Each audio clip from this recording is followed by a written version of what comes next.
Hi there, my name is Steve Gerhardt, and as always, this is the Unagi Observer. Thank you so much for stopping by and watching a video. This is a labor of love for me, so I'm glad that you're here. This week, we're going to talk about an anime, a fun anime, Lupin III, which has been around for a long time now. And in particular, I want to talk about three movies. Each of the movies, of course, were divided up into different parts, but three movies that were made as part of the 50th anniversary of Lupin III a few years ago. I believe this is around 2017, 2016. And I want to talk about three of them in particular. And they are, I believe, the woman known as Fujiko Mine.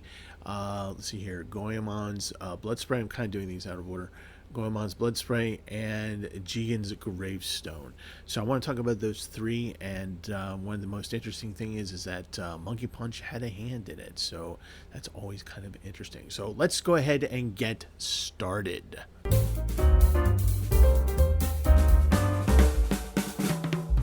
All right, so around 2017, 2016, I want to say, was the 50th anniversary of Lupin the Third. Now, everyone who watches anime knows who Lupin the Third is. If you're if you're new to anime, you kind of want to know your history of anime. You want to check that box, start checking out Lupin the Third. It's not quite as large of a franchise as Gundam is, but it's fairly large, and there's a lot of things that you can see and enjoy, both anime, manga, and of course live action. Now, the 50th anniversary was a big deal, so there was a lot of different things that went on. There was some live action movies, there was, some manga reprints, some new manga stories. Monkey Punch got involved. Monkey Punch is, kind of the creator of Lupin the Third, so to speak. And so one of the many things that came out were, of course, anime. And I kind of want to focus on three particular anime because they're actually connected to each other in terms of a kind of a interconnected storyline, if you will. And it portrays more along the lines of the other members of the group. Lupin is in these movies, but he plays a sort of I wouldn't say a supporting role, but usually he's front and center all the time. Not in these movies. These are about the other characters, which is I thought was kind of neat. Now I saw the woman known as Fujiko Mine at Otakon 2017. I think that's what it was, and I really enjoyed it. And later on, I would rent it out and watch it again. And I actually did already have done a review of this back in 2017 of Fujiko of the Fujiko movie. So I'm just gonna kind of go just sort of just kind of do a quick recap of that.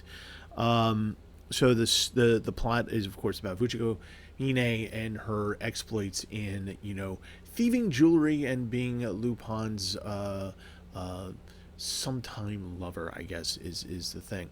Now, one of the things I should mention about these three movies that I'm going to talk about is that Monkey Punch had a hand in it, and you can definitely tell because of the art style. The character design are very much Monkey Punch, and the animation is of top quality. I know it's 2017, that's 9 years ago now, but still this stuff holds up really, really well. So the plot of Fujiko Mine is really just about her working with Lupin and kind of the various adventures that she goes on. And these particular offerings for the 50th anniversary are, because they're Monkey Punch, they tend to be more adult oriented. So this isn't the fun-loving, freewheeling Lupin the Third and gang that you see in Miyazaki's television series and some of those movies where it's just a madcap adventure kind of a thing. It's more along the lines of Castellano. I know I mispronounced that, but sorry, bear with me. Where it's a little bit darker, you see more people die, and it's even more grittier than that. So this is Monkey Punch. Monkey Punch manga shows a Lupin that is a bit more James Bond-ish as James Bond was written. So some misogyny. He's a little bit more colder-hearted. He's more apt to kill than to not. That kind of guy. And so yes, that's kind of the level that we're looking at, which means that Fujiko, as sexy and eki as she was in some of the other earlier series in the 70s, she is a total sex pot in these three movies. So she does use her sexuality. There is a tease of bisexuality in the story, and for those of you who are worried about that kind of thing, give it a rest. It's okay. You'll be okay. It's not like they rewrote the canon or anything like that. It's just something they threw in there because Fujiko is sex for Lupin, and that's kind of how she operates, and that's what she does, and that's how she gets where she wants to be and what she wants, all the pretty shiny things. So there's a lot of sexuality, there's violence in this, and it shows a different, smarter, not bimbo-esque Fujiko. Not that Fujiko was ever that much of a bimbo in the other iterations, but it's more along the lines of, oh, she's a woman and, she just likes pretty things and she's just teasing Lupin. Ha ha ha ha ha. No, we actually get sort of not any serious motivations, but basically just a woman who's just like, this is what I want, this is what I need, and here's my skill set, and no, I'm not an idiot. She formulates plans. She's able to fool Lupin more often than not. Those kinds of things. So it's kind of interesting to see Fujiko in a different light, and it sort of sets off the other two movies which are connected to this one. So the second one in the series is, I believe it is Jigen's gravestone. Let me make sure that is actually correct. Yes, Lupin III, Jigen's gravestone. And I think that's it, yeah. And that, again, came out in America, I believe, around 2016, 2017. By the way, the dates I'm referring to, the 50th anniversary dates. I'm talking about the release dates here in America, not in Japan.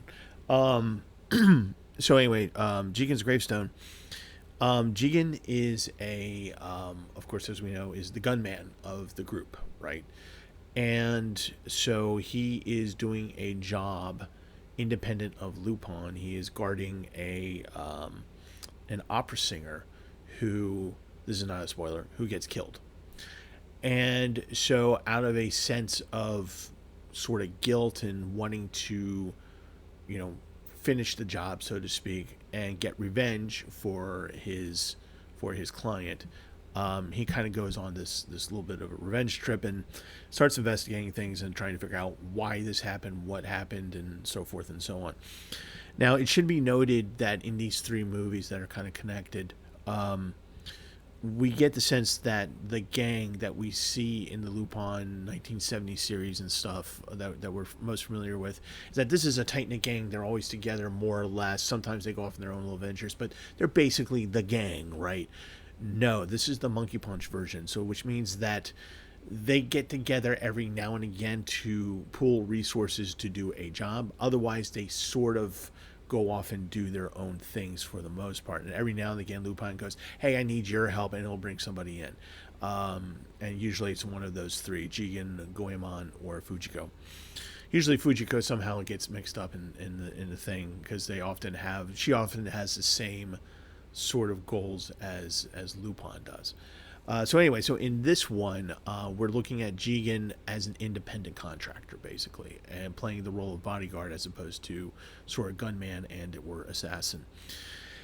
And so he does this thing, and he's going into this fictional country that is about to go to war with a neighbor, and they're trying to find a peace treaty kind of thing, and that's what this woman was trying to advocate, and of course she gets shot and killed.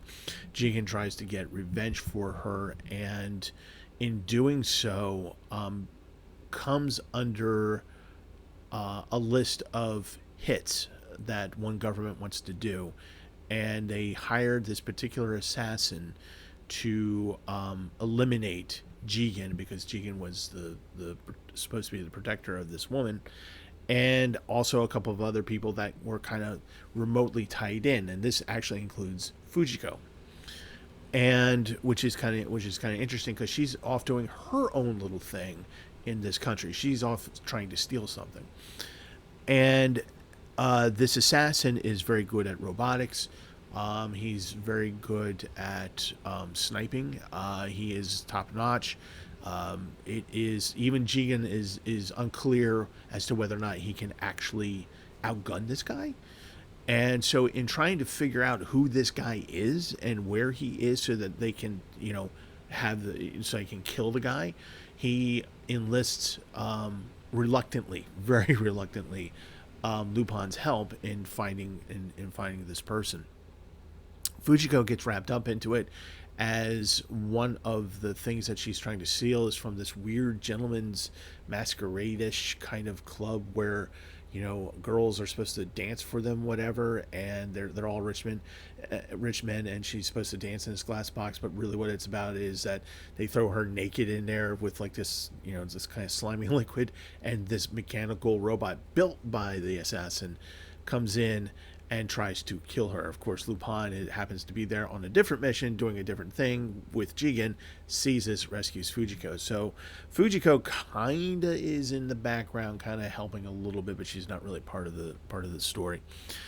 And Lupin helps Jigen find the guy and figure out who he is, and it sets up at the end a old-fashioned Western shootout, and that's all I'm going to say about that.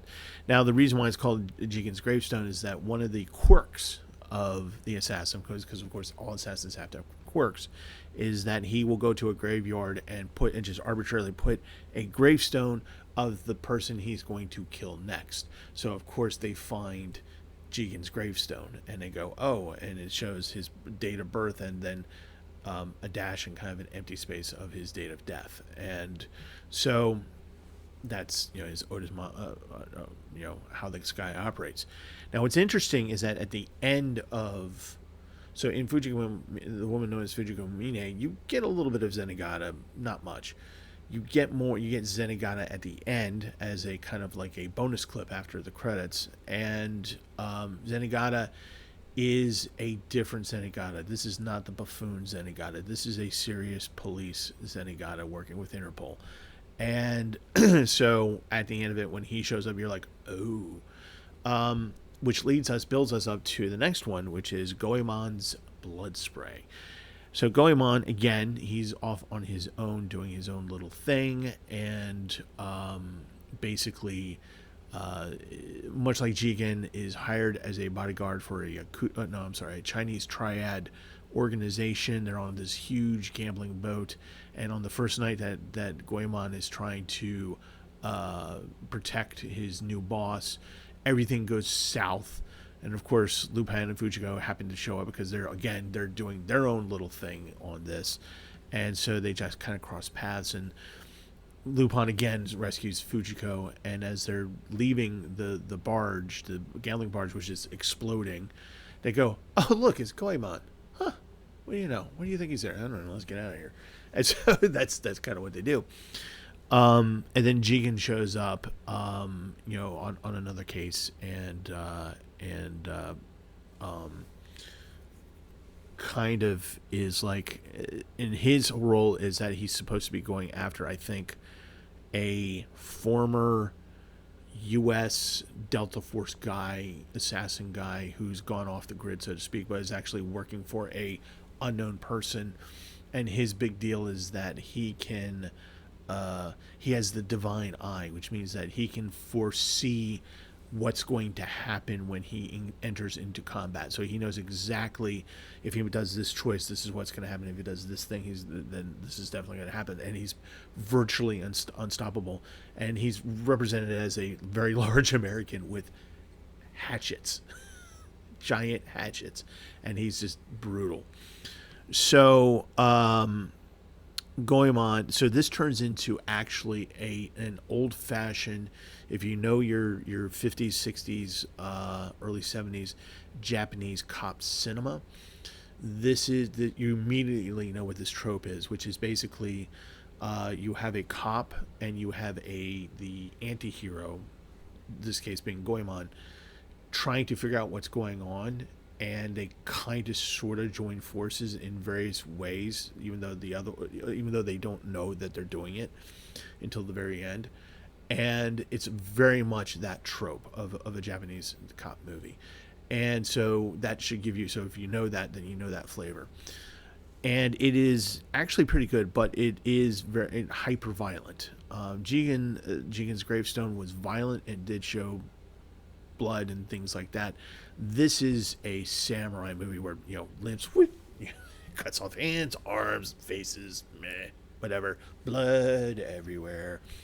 So Goemon is trying to regain his honor, so to speak, and to find the American hatchet killer and dispatch him and be in good graces, not just with himself, but with the community at large, because that's what he feels he has to do. And it's interesting because Goemon figures out that he does not have the divine eye, unlike this guy. And this is what, after they have a initial battle, Goemon's is like, oh, I need to do the thing. So it turns into the samurai training montage, sort of. And Jigen and Lupin are basically watching him from afar.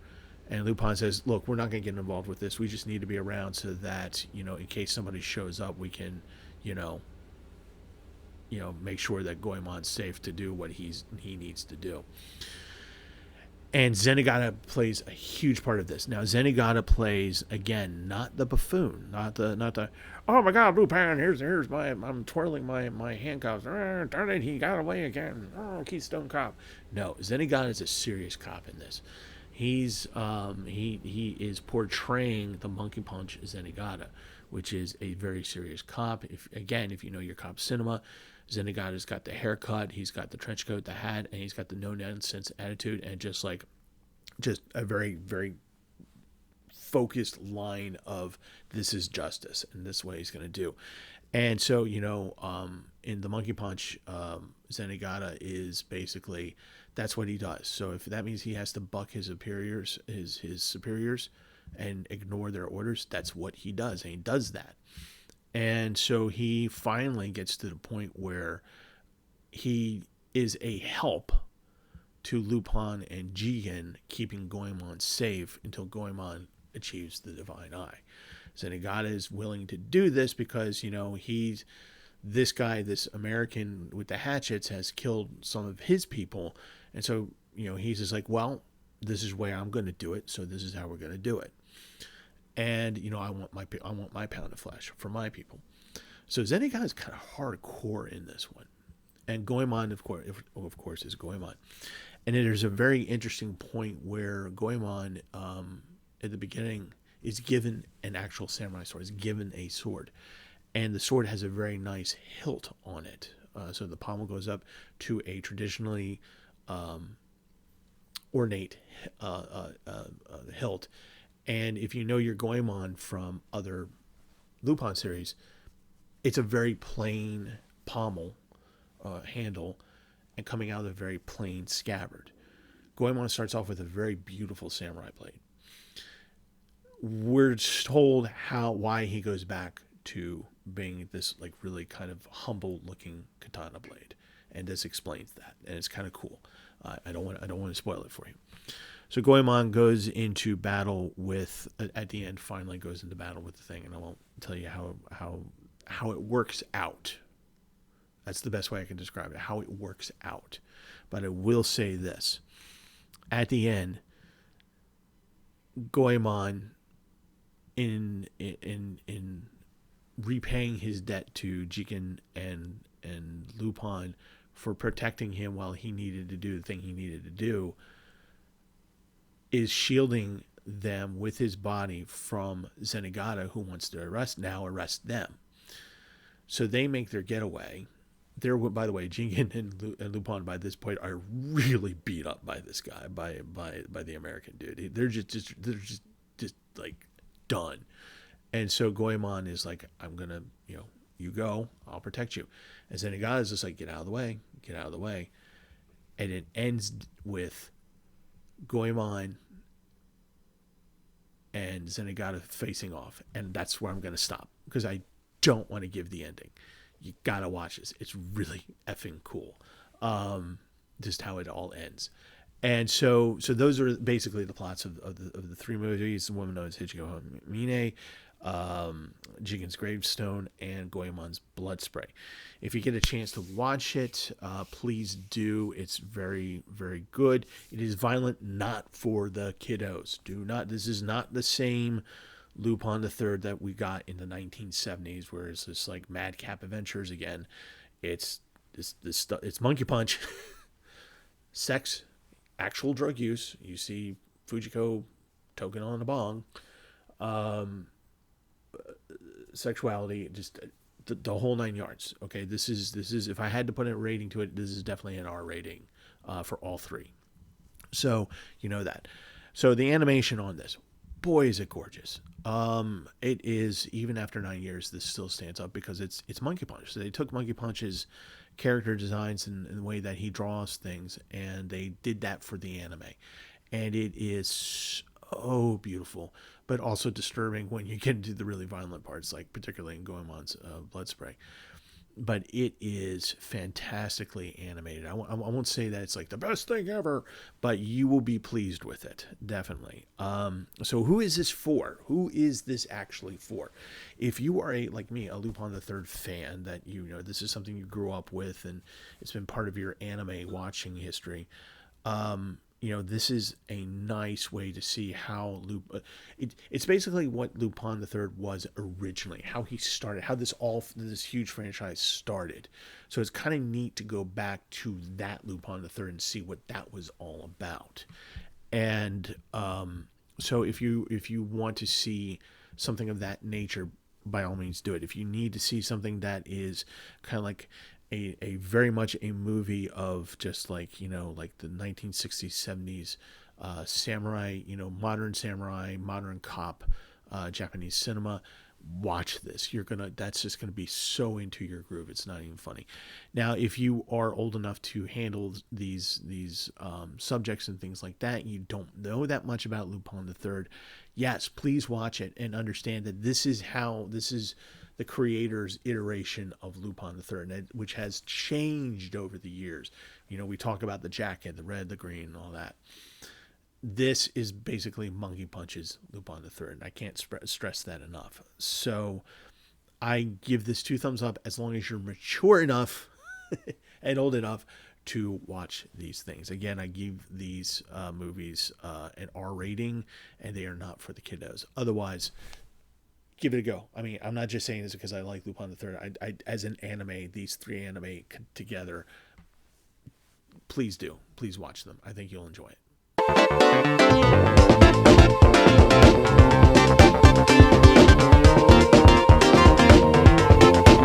Okay, so that is it for this week. I hope you watched those anime. Lupin III is always cool, and this is the Monkey Punch Lupin III, so please give it a go.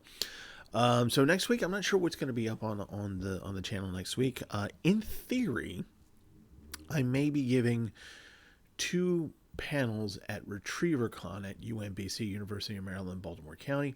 So if you happen to be going there, I might be there. I haven't heard back from RetrieverCon yet whether or not my panels have been accepted and when they're going to be and where they're going to be at UMBC. So it's kind of up in the air. But even if my panels aren't approved or whatever, I will still be going there because a friend of mine, Brett Newhall, over at Anime Archaeology, yes, link is down below. It's our Spotify. Please check it out. I know he's going to be doing a couple panels there as well. So we'll be checking that out. Maybe I'll talk about RetrieverCon a little bit next time. But other than that, that is it. Hope to see you guys out in the wild, which means that you have to stay healthy, be good, because I love you guys. And as always, watch more anime.